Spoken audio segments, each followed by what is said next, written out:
Hello, everyone, and welcome to episode 27 in the Non-Canon Fall series. I'll be your host today, Patrick. And joining me today are my two creepy co-hosts. Spooky, explosive, yowie hands. Colt. I forgot my name. Weeaboo Wenzel. I'm just imagining Colt is just like master hands, but they're giant yaoi anime hands. Yeah, and you won't even... You can't tell it's yaoi hands. They are, because they're not attached to a body, so it's hard to tell. Yeah, because you kind of need the context to see how big yaoi hands are, but just know when he erotically forces you into a corner and you blush looking down, that's in the moment when you'll know. What the fuck? But in any case, this is one of our seasonal anime reviews. We're talking about the fall 2020 lineup, and we have 5 series to talk about today. And starting off, we have Jujutsu Kaisen, which debuted September 19th. It's currently streaming on Crunchyroll, and the synopsis for this series is an athletic high schooler gets dragged into the world of the supernatural when he encounters a sorcerer who's attempting to recover a dangerous cursed artifact. What did we think of this series? I'm really enjoying it just from this first episode. There's so much going on here that's good. It's perfect for the time frame that it released, which it released September 19th, and it was leading into the spooky month. And this show radiates Halloween, fall energy, and it just enveloped me, and it felt amazing.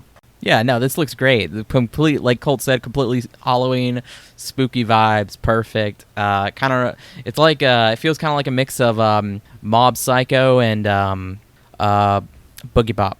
Oh yeah, that's what it kind of feels like. Because I really am liking the sort of the horror vibes that the show has. But get into the story a little bit. Also, just so you know, there will be spoilers for every first episode we'll be discussing today, so just so you know. But with this series, the main character, he's sort of this very sort of athletically gifted high schooler, like literally all the sports teams want them on their clubs, but he's just sort of want to make his time to hang out with sort of the more or less fortunate members of the school. That's why he chooses to join the paranormal investigation club, but he still has to like fend off, upperclassmen try to break up the club, and like the coaches trying to recruit him for their job, even though apparently he's superhuman athletic. Yeah, because they give him a fucking what are they called? A shock put, I think. The ball. Yeah, he the coach, of course.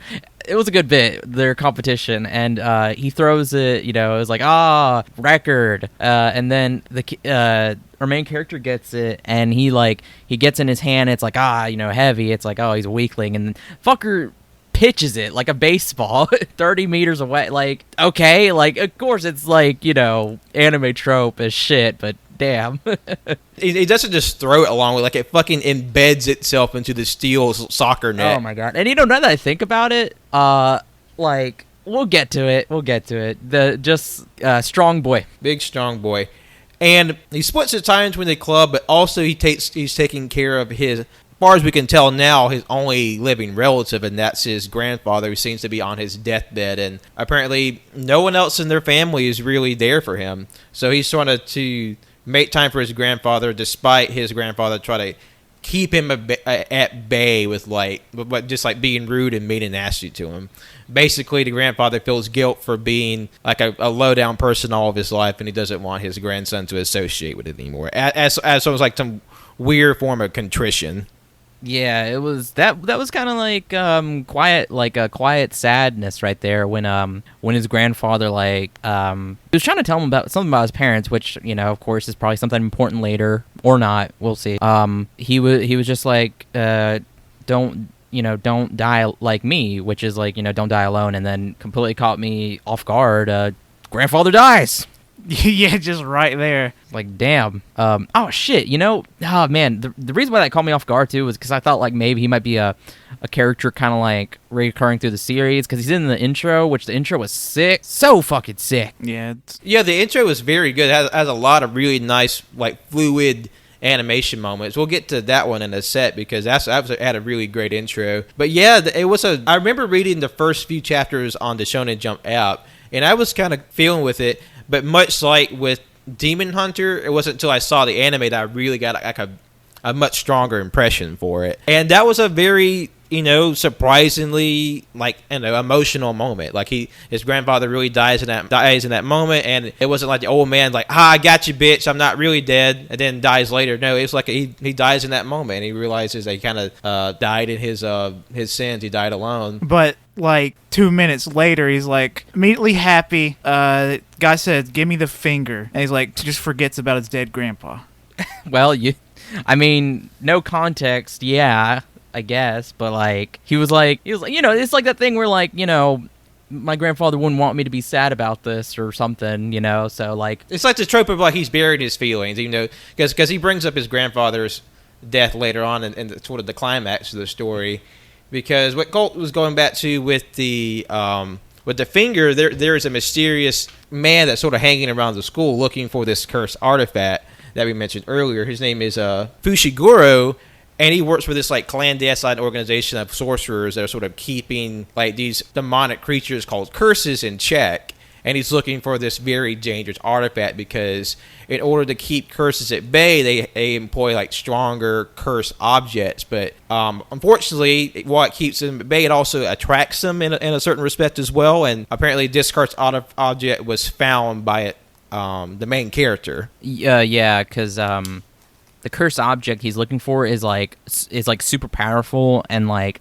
it was like from what I can understand, they probably have like they have special rankings for certain objects, and this one is like outside of the normal ranking. It's special grade, and so that's like, shit.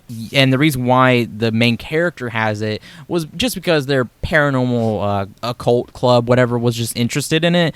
And the leader of the club was like, they took it, and they're going to try to like mess with it and see if like anything happens, pretty much. Yeah, trying to do some kind of exorcism or something on the finger. Not necessarily an exorcism, just like they were going to, which is what happened, was they were going to unwrap it from its, I don't remember what it's called now, just the paper that it was wrapped in. The bindings. That's what they're going to unwrap it and just kind of like, see if there's anything just like paranormal about it, like, just a paranormal object, kind of like the fucking Dybbuk box that coward didn't open. He's letting it get milked. He's got to let the Post Malone open it. Maybe. Post Malone, please open it. I want to know. At the very least, sanction another witch fight. Yeah. Oh, please, another witch fight. Or, get Travis Scott in there and have him just say, "It's lit." I just can see him saying it's lit, and he just bursts into flames. Or like he puts the mic up to the Dybbuk box, and like you just hear like auto-tune like demonic mumblings, and he's like, "Straight up." Oh God. Travis Scott was the Dybbuk box spirit all along. Ooh, okay. How'd he hide in that tiny box? It wasn't until Astroworld and Cactus Jack. That's how he spreads his curse. Oh God. It's not a curse. I like Travis Scott. Anyway. Yeah. The two members of the Paranormal Investigation Club, they're able to undo the bindings on the cursed finger, which is the severed limb of an ancient like demonic king. And of course, shit happens, and all the curses that were hanging around the school, they're drawn to just the abundance of evil energy, and then the two kids get kind of caught up in it. So you see, one small demon just like engorge itself on the energy and starts like trying to like eat the kids so they can get to the finger itself. And so Fushiguro and the main character Yuji, they get back to the school, and of course, Fushiguro being like the seasoned fighter, he says, "Stay back, kid. I'm gonna fight this bitch."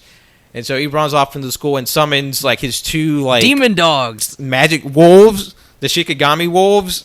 Ah, man, that was so. Ooh, I like that. Like kind of like Naruto. He did like some hands shit, and then demon dogs, and then one white wolf and one black wolf. They had like symbols on their foreheads, and they tore shit up. Yeah, they go ham. They eat the demons and all that. And I will say, like, it's a pretty solid level animation throughout, but when it gets to the action, you really see a notable uptick in the action, just sort of the speed and the fluidity. Like, it really maintains a strong level of quality throughout the show. Oh yeah, exactly. Like that scene specifically that we were talking about. He it's pretty much him running through the hallway, the dogs running alongside him, and like they're just like tearing through these curses and like I'm trying to think. It kind of this animation reminds me of the final fight. Sort of like the fluidity and this like just how like smooth it is. Sort of kind of reminds me of like the final fight in the My Hero movie. Not the new one. The first movie. Two Heroes. Were they bouncing around all the tentacles and whatnot, or the roots, or whatever the hell it was? Yeah, that. That's what it kind of reminds me of. And then, not to be outdone, the main character realizes that what happened with his grandfather is that he doesn't want anybody to die alone. He wants to sort of to help people live a life worth living before they die. So in order to do that, he fucking jumps through the fucking 3-story window and just smashes through it and beats the hell out of the big blob curse and swoops the kids up. Yeah, and that, and when he does that, that's when dude comes in and his wolves just take it out. Like it doesn't even look like you don't even see his wolves. They just cut right through it, and they just start eating him. And then when he gets the little finger, save his friends. Sorry. I'm just thinking something though about his grandfather. Even though you think about his death, he said that like he died naturally, or he died like normally, like even though he died alone, he died like in a hospital. But having these people die by monsters is not normal, so he has to step up. And but then when you think it's safe, it isn't. Yeah, because we see the demon from the very first part of the episode where Fushiguro was investigating the school looking for the severed finger.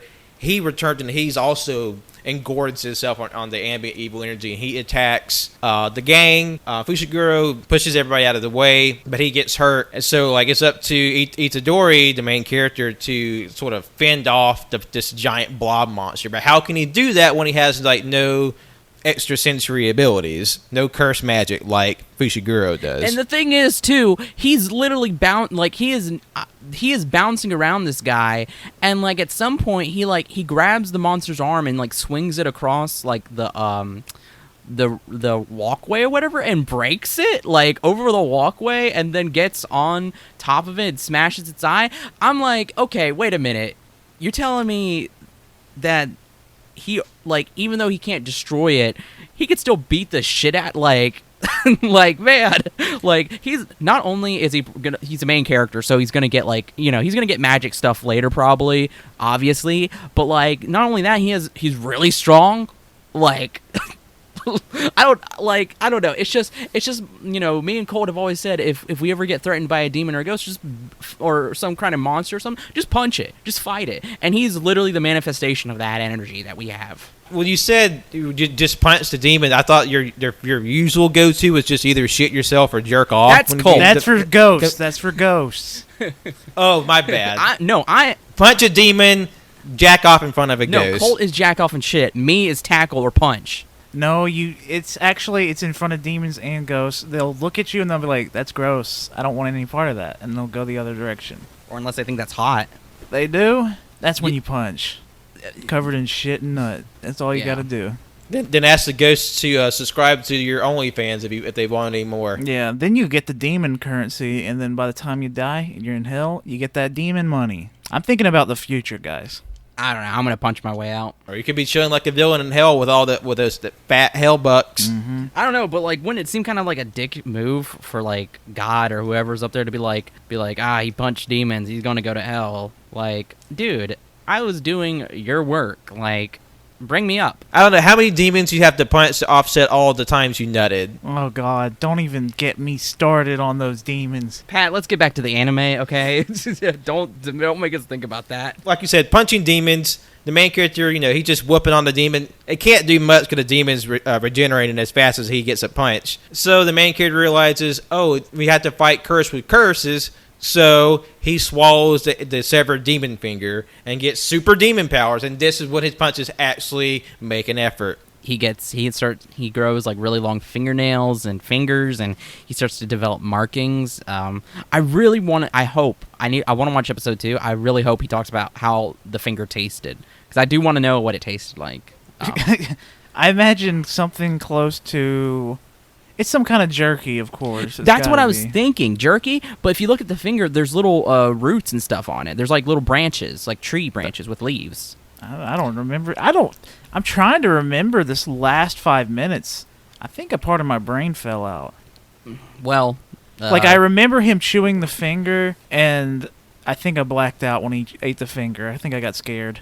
Well, whenever he ate the finger, the other sorcerer guy, he's just like, okay, if you do that, you're gonna die. But then he was like, but there's a 1 in a million chance that, and like, you know, it's cut off, and it's like, it's like there's a 1 in a million chance this guy is gonna get superpowers and stuff. But no, he was like, there's a 1 in a million chance that the cursed object will like manifest, and that's pretty much what it did. It manifested in our main character's body.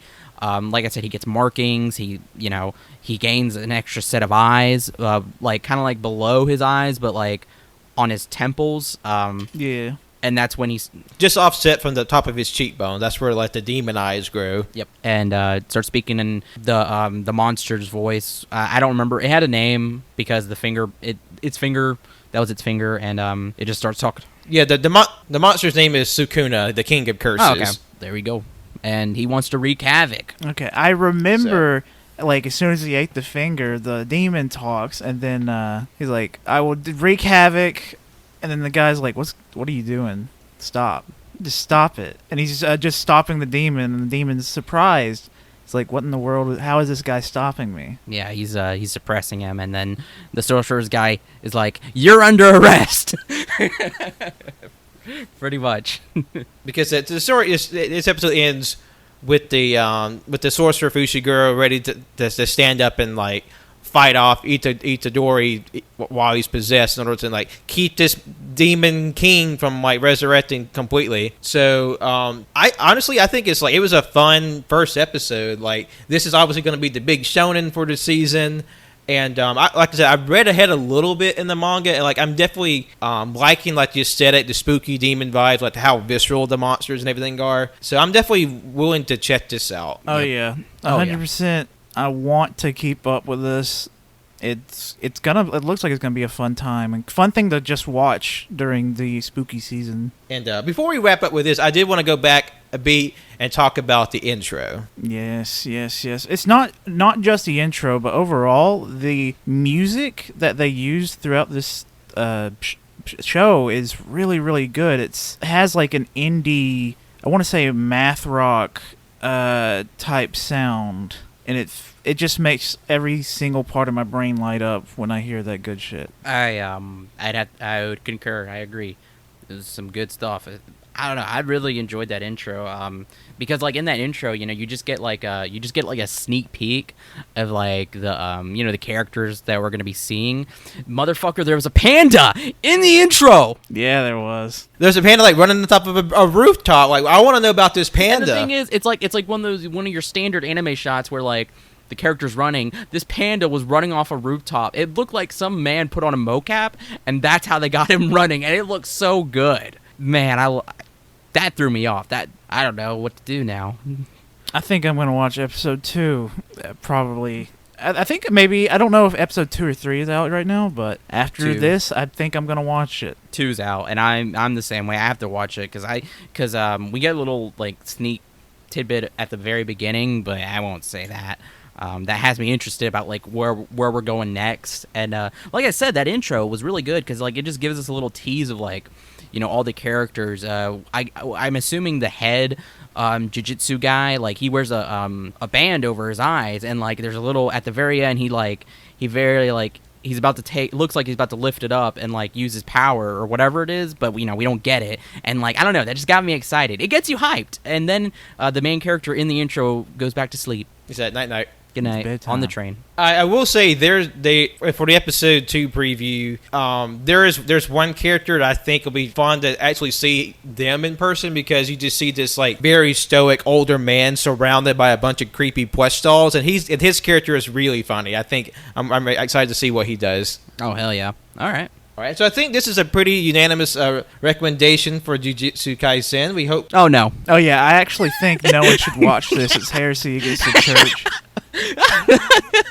I just like how I see on Discord everybody's little dot just goes silent after I say that. Like, like you fuckers weren't expecting that. Got you. Wenzel once again sticking his dick in the pudding. Yeah. So, Jujutsu Kaisen, not Pope approved, but AYCH approved. That's right. And moving on to the next series, we have Dragon Quest Dai no Daiboken, or Dragon Quest Adventure of Dai, or Dragon Quest Dai's Big Adventure. This was released on October 3rd. It's currently streaming on Crunchyroll. And this is the story of a young boy named Dai, who's the only human in the land of monsters, and he's raised on tales of a great hero.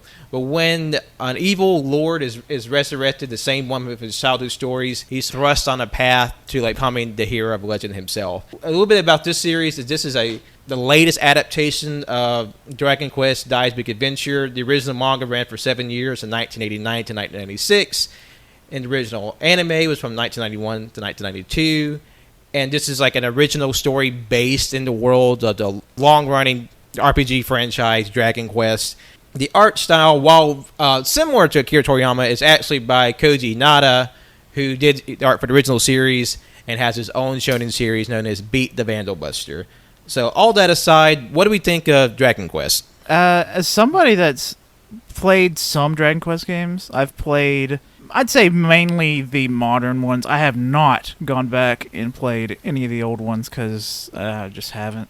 I've played Dragon Quest XI and the Heroes, which technically aren't Dragon Quest games, but I really enjoy it. And this, it feels like, from what I can gather, a very fun start to what looks to be a very good Dragon Quest story. We got there's a character in there that looks a lot like Erdrick from Dragon Quest III, and I thought it was like, is this taking place during Dragon Quest III? But no, it's just some random guy that looks like him, probably just paying homage to him. It's super cool, beautiful. The animation quality, it's super good. It's whenever it's not 3D, which they use very little, it's really, really good. When I was watching this, I was like, where's Mr. Dragon Ball? Where is Mr. Dragon Ball? The Dragon Ball. He was he's the little nugget guy. Oh, man, I love that. Sorry, I love the little guy. His name is Brass. He's our main character died. That's his caretaker and master, sort of. Yeah, I really enjoyed this. It was really fun. It's the music at the beginning when it was going through the island, that sounded like Pokemon music. But and it also kind of gives off Pokemon vibes with how our character gushes and gooshes. I can't remember what the words were, but gulp, and gush. Okay. Gulps monsters and gush. And also I just thought it was fucking funny how he gulped his own fucking grandfather master caretaker monster and attack. Fuck. No, it was animation's good. I like the idea, with the monsters, of course. The monster designs look, fun and cute. Which, it's the same monster designs that Dragon Quest has been using for, I don't know how old Dragon Quest, but ever since the beginning of Dragon Quest, these are the exact same designs. They're timeless. They're just fun, cute, wow. And all around a good time. And and even though they're fun and cute creatures, they got the shit beaten out of them, which was kind of sad. I felt really bad with those fuckers came in there. Ugh. But yeah, I really had fun with this. Like Colt, I played some of the games. I played Dragon Quest VIII, but probably my favorite Dragon Quest game came out for the DS. Dragon Quest Rocket Slime, where you play as a little slime and you help free all the monsters in the valley. Iconic little babies. Yes, because much like Pokemon, they have a very well-known, iconic monster design. They're all very cute and whimsical. And even if Dragon Quest is not super well-known in the States, it's one of if not the biggest RPG in Japan. It's rivals Final Fantasy in terms of just cultural ubiquity and popularity in Japan. And this had a very I'm not sure if nostalgic is the right word, but it felt like an old school anime, but it didn't really feel like it's sort of trite as maybe an old one may feel in the years gone by. It felt very fresh and fun.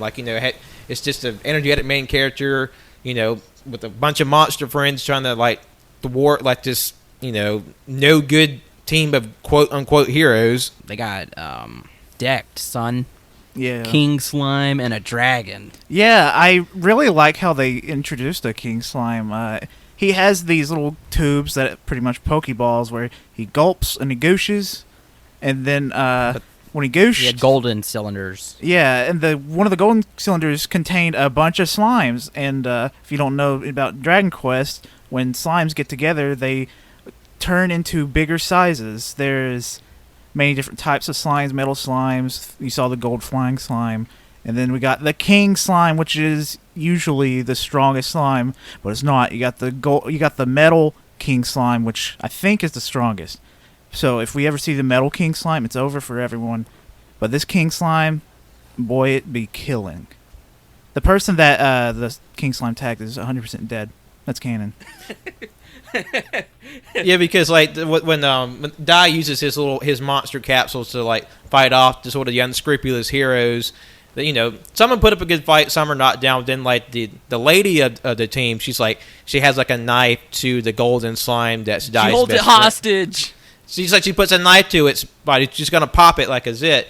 But then like all the slimes come together and make the big fat king slime. He just like six on her, and she's dead. DED dead. Oh yeah. Also, another point where the other person in their squad died was when he summoned the dragon. The way the dragon's fire breath melted that one guy, it looked like he was disintegrating. Exactly. I don't know why he wasn't dead. I think he should have died. I think people should have actually died. Yeah, I don't know if Dragon Quest is gonna be that kind of show, but There was blood. Monster blood.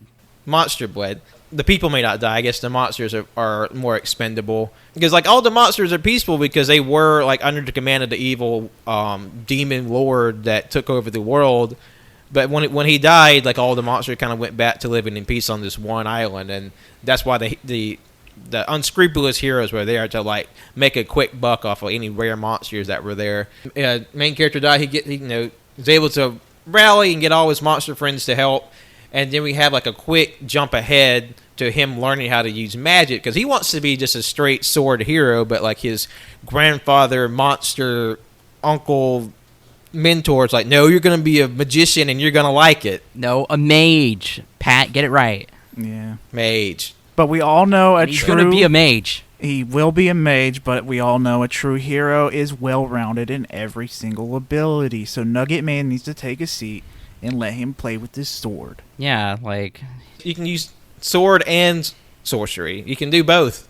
That's why they have red mages in Final Fantasy, or whatever the Dragon Quest equivalent is. the fake hero was even used fire magic, like, and he had a sword. Come on, calm down, Brass. That's his name, Brass. Yeah.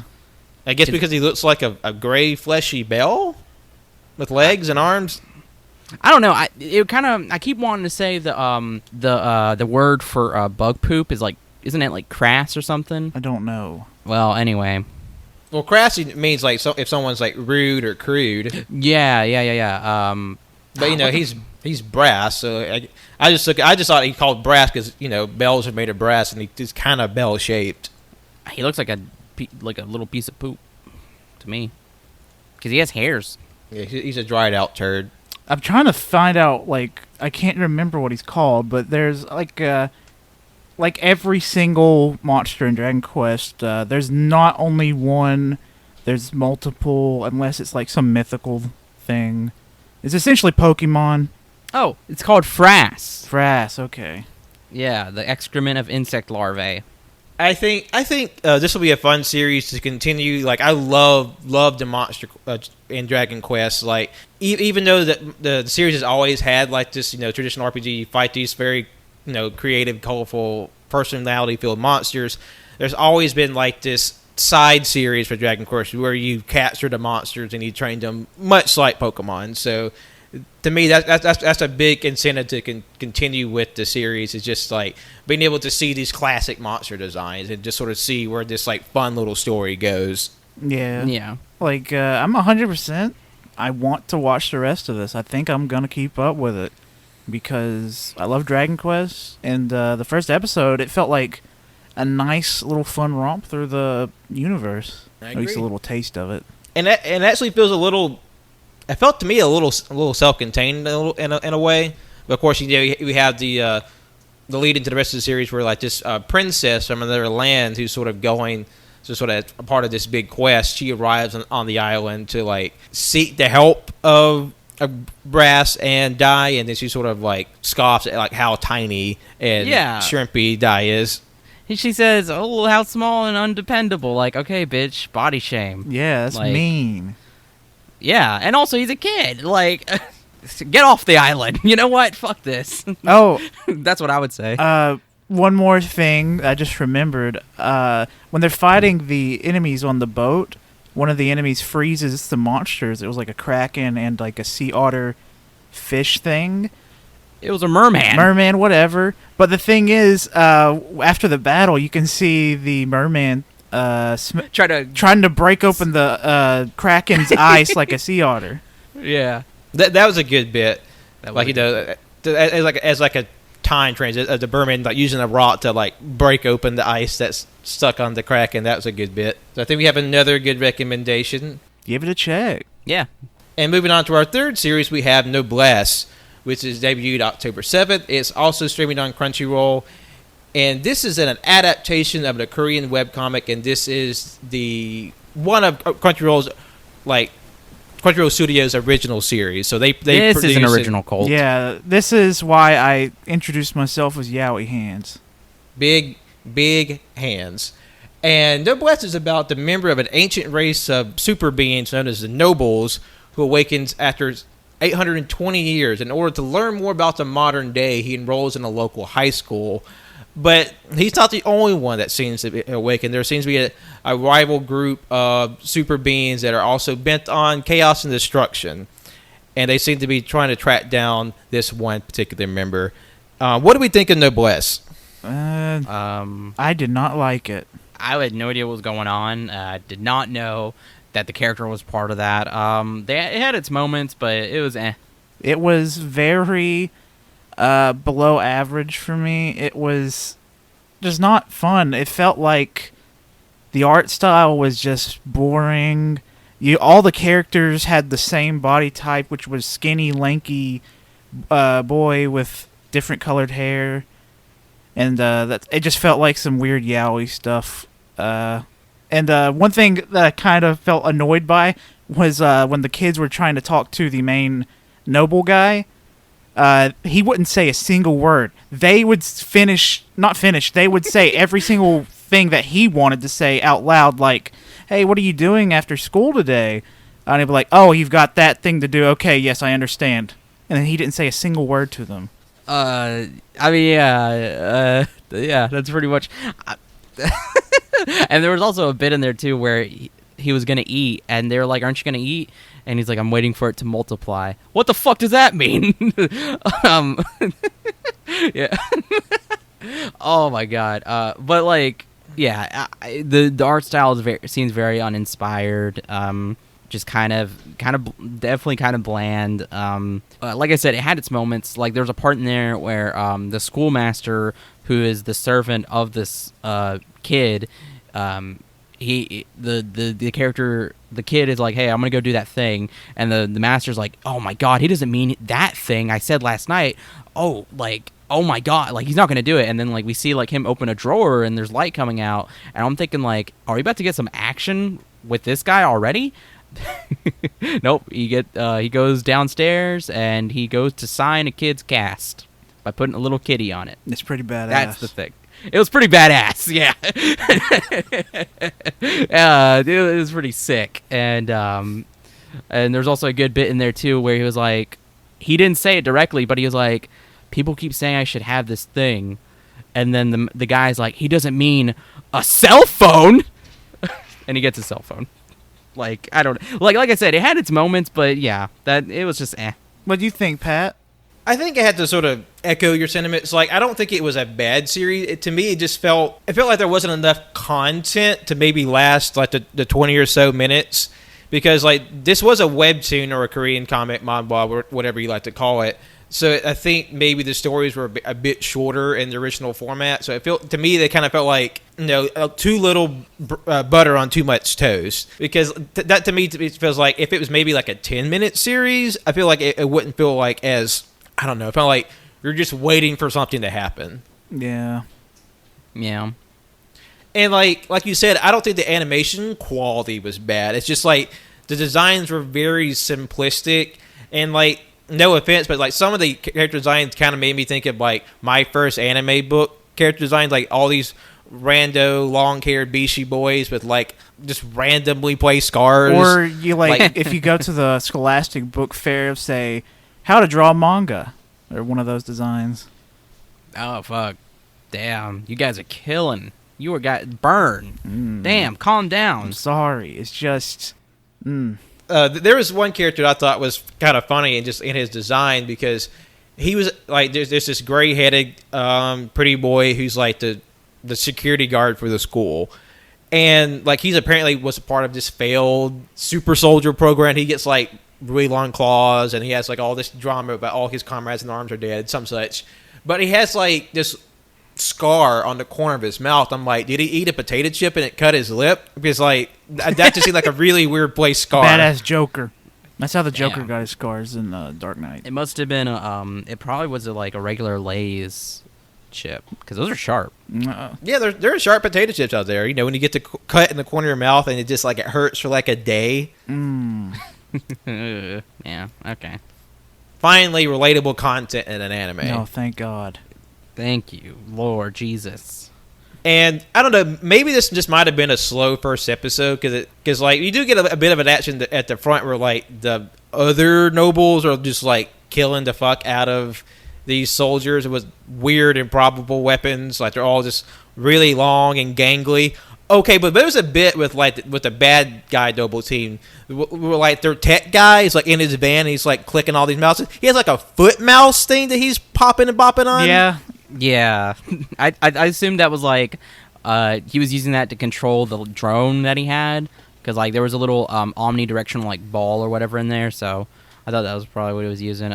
They're part of the group called the Union.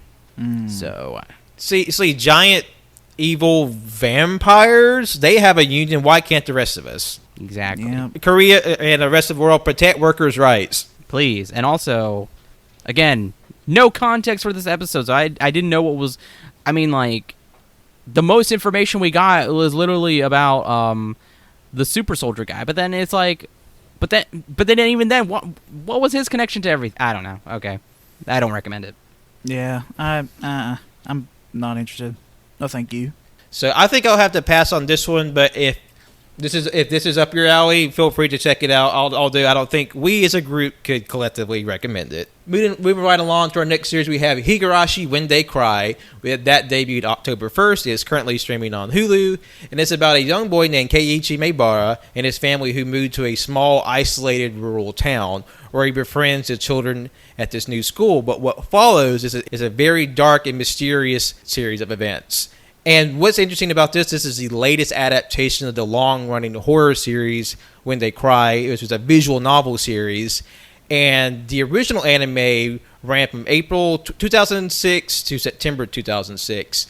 And for me, this was like a big blast from the past, because I remember watching this show in high school at like our high school anime club, and I didn't realize that it came out in 2006. That's really like 13, 14 years ago. I was like, shit. Yeah, making you age right there, huh? I'm just withering away. Like I said, grow up. Fuck. I have a bit of a history with this series. I wanted to see what y'all thought. So what do you think of Higurashi? Right off the bat, you can tell, or if you have any kind of history with visual novels at all, you can hear that visual novel iconic type of music in the background. I don't know what they use, but man, the music was very visual novel-y, which is not really a bad thing. I enjoyed the music. It was very fun. I guess could you describe what you mean by visual novel music? Like, is it ambient? Like, what exactly do you mean by that for folks who haven't really played a visual novel? A visual novel music, when it comes down to it, almost all of it sounds the same. It's just like kinda happy, like 5-second loop slice of life, kind of happy elevator music, kind of. Yeah, pretty much. There's only like 5 or 6 tracks in like every visual novel ever. That's not real stats, but it's pretty much the same. But when it comes to the actual show and the content in it, this was the most Halloween shit out of everything, in my opinion. I actually had some like horror like vibes going on here. I was like on the edge a little bit actually watching this. It seems actually pretty fun when it's not doing weird lolly shit. I'm not into that, but the cool stuff with the spookiness, I want to know more about it. I want to go back into that dump area and see what's going on. Yeah, that whatever was going on with that lolly stuff, I want no part of that. Just give me, just oh my god, that they really they sort of throw you in it when you first start the episode with our main character just, I don't know who was he was beating the shit out of. He was just going to town on someone. Someone just.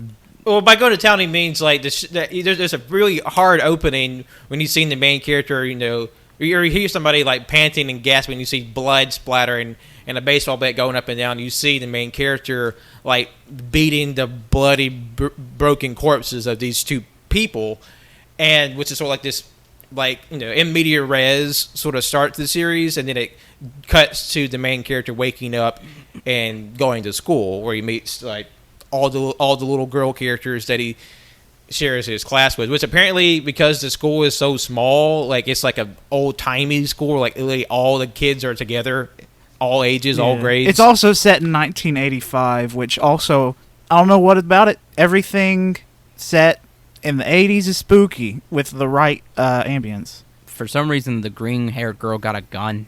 I did not remember that in the OG series, because when they go out for the little friend picnic, for whatever reason, because it's not mentioned at all, you just see them having like this nice little stroll, and she's got a fucking Glock like strapped to her chest, and it's just not mentioned. You know, the 80s was a different time, Pat. You just don't know. Yeah, like in Stranger Things, the kids, they can just go on their bikes and ride around with no supervision. Like, kids could also have guns in the 80s. Who knew? I mean, I guess I wasn't alive, so I can't talk about it. I don't know. I'm young. But anyway, it was pretty creepy. When every time our character asks, "Hey, did something bad happen here?" and they're like, "No, nothing happened." Like, at first I thought it was just going to be that one girl, but then it was also the green-haired girl, and I was like, "Oh shit, it's okay." Yeah, it's definitely the entire fucking town. Yeah, it's straight up the Family Guy bit where they're on the tour bus in Germany, and they're like, "Nothing bad happened between like 1939 and 1945. Nothing happened. Everybody went on vacation." Just sort of going back to my history, like I remember watching this, you know, years ago, and like you said, like because the show kind of leads you to this false sense of security. Like it's very like almost saccharine story with like these, like, you know, the main character and these girls all hanging out having a good time, being like cutesy bootsy ooh woo, and then there's a swerve later on in the episode where the boy accompanies one of the girls to this dump because she likes to go dumpster diving and find like discarded cute things, and they run into a photographer who sort of drops a hint that there's like this shady murder mystery that happened in the town, and he learned that the villagers were able to like fight tooth and nail to drive off this big construction company from building the dam and like flooding the area where they all live. But the big mystery is there's a construction worker who was lynched and killed and dismembered, and apparently there's still body parts missing. And so, like, when he tries to ask the other girls about it, they just blow it off or say, "Oh, I just moved here, so I don't know any to sound history." But like, obviously, they obviously know more than they appear, and it has some.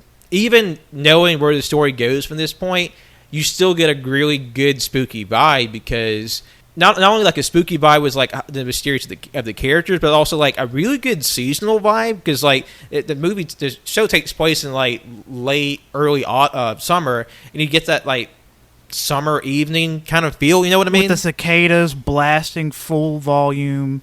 It's got like it felt like the show was always like about to go dark. It's about to be nighttime. and it just felt like prime summertime, like you're saying, August going into September. And what I will say, I know because it's a bit of a spoiler, no spoiler sort of thing. The show is sort of broken into different smaller story arcs because there's like at least, I feel like 4 to 8. I forget exactly how many of like smaller story arcs that happen over the course of this series, and it's all really spooky and bizarre. And I feel like I want to go back into it just to sort of to relive that experience of watching it the first time, because it really ramps up from here in terms of the spooky shit. Oh yeah. Okay. Yeah, I this is one of that I really want to keep up with. If it continues with the same amount of spookiness or like uneasiness, I definitely want to keep watching. All right, and going to our last series of the night, we have Burn the Witch, which debuted October 2nd. It's currently streaming on Crunchyroll. This is a OVA series, which is like, it's basically a movie kind of chopped up into 3 episodes. And it's about 2 witches, Noelle Nihashi and Nini Sprankle, and as they work for the organization known as the Wingbind Group, which protects London from giant malicious dragons through the power of magic. And this is a new series from the creator of Bleach, Tite Kubo. It was originally released as a one-shot earlier this year in March, and followed by 4 additional chapters released throughout August and September. So what do we think of Burn the Witch? Yeah, coming from somebody that I love Bleach, I really do. This was oh my god, I love this so much. I've seen all 3 episodes already because to me it was like as soon as I finished episode 1, I had to go to the next and then the next. And god damn, I love Burn the Witch so much. From the designs, which are the iconic Tite Kubo type designs. But one thing I will notice is that every female face is kind of the same, but everything else about them is different. Kind of like how Araki does with JoJo, and their faces are kind of similar. It's super good. I really, really like this. I'm trying to remember where the first episode ends, so I don't say too much. But, boy, give it a go. I'm just going to go ahead and say it right there. Give it a go. What about you guys? As someone who had like a big Bleach fatigue after being a fan for a long time, this really sort of reinvigorated my interest in Tite Kubo, because like he has a very stylish art style, and if you know Tite Kubo, if you even just have a cursory knowledge of Bleach, you know just like how like extravagant and really over the top his character design are, because like it's very like high fashion, like just very not very practical, but very like engaging visually. And I only watched the first episode of the series, but I've read all the manga, and I had a lot of fun with it. Although I thought it kind of had like a very sudden ending, but I'm very interested to sort of to rewatch this and see like what was a lot of fun action in the manga, see that translated to the screen, because this obviously, because it's a shorter series, it has the highest production values of all the ones we talked about today, and like it looks great. And like it's gorgeous from the CG to the traditional animation. Like it's a top notch series in terms of just like sheer animation quality. Oh yeah, the animation over the top, absolutely beautiful, and overall it's only 60 minutes. It's just, I need more. I just need more of this. It kind of sucks that there's only like 5 chapters out after this takes place. So once you finish this, you're gonna be waiting a bit for some more animation. And I'd be a bit surprised if we don't get anything more out of this, because from what I could tell, it was fairly well received in the manga, and like this is obviously setting the stage for like a bigger protracted series if they want to continue with it. Man, if they did a series of this, I would eat that shit up. I would watch it, because I have to watch the other 2 episodes now. Like I remember attempting to watch some Bleach, and I couldn't get into it, but this I was like immediately just pulled in. I was like, hell yes. Like Pat said, it's so luscious and stylish and just pretty, and like the visuals are just fantastic. I like the dog dragon. Good shit. Yeah, Osushi. Good shit, bro. Good shit, man. That's the cutest anime dog. Yeah, he's obviously the best anime dog of the season. I'm gonna say an early contender for best anime dog of the year. Oh, 100%. I'm just throwing it out there. Yeah, I can't think of anybody else who would compete. You know, they're out there though. I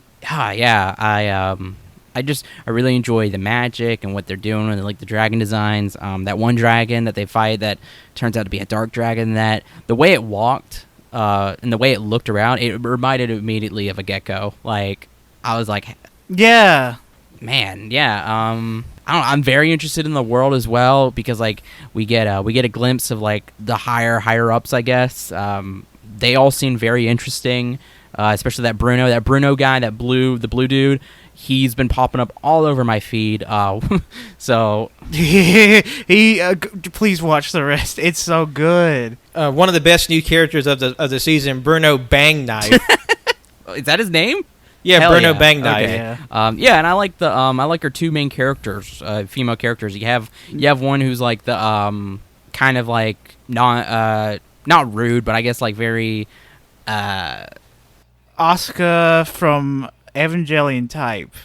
Yeah, and then you have she wants to be called Noelle, black-haired girl. She's like more reserved, but also She's some more like, well, not I don't want to say competent, but she's some more like straight-laced series of the two, and she's working hard in the company to get money to get herself a better station in life. And Nini, it's implied that she's like a model or an idol, so people don't take her very seriously. So she's using the sort of reputation.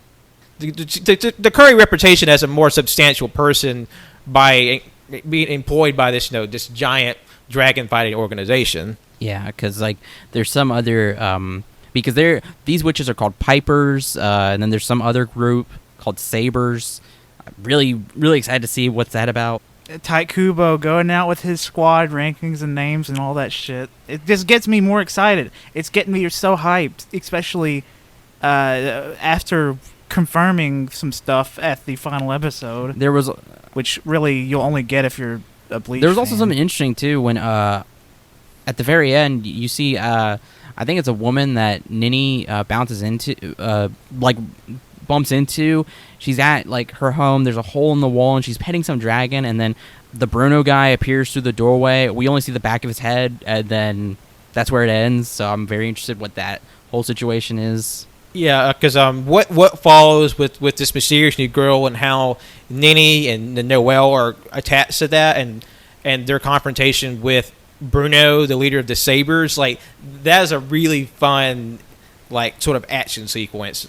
Like, of course, we only talk about the first episode here, but like, of course, it's kind of all together. But like, this was a lot of fun. It was a lot of fun just to read and like to see it, like see everything animated. It was just great. And just like small moments, like of course, I loved Osushi. Like he's just so disgustingly cute.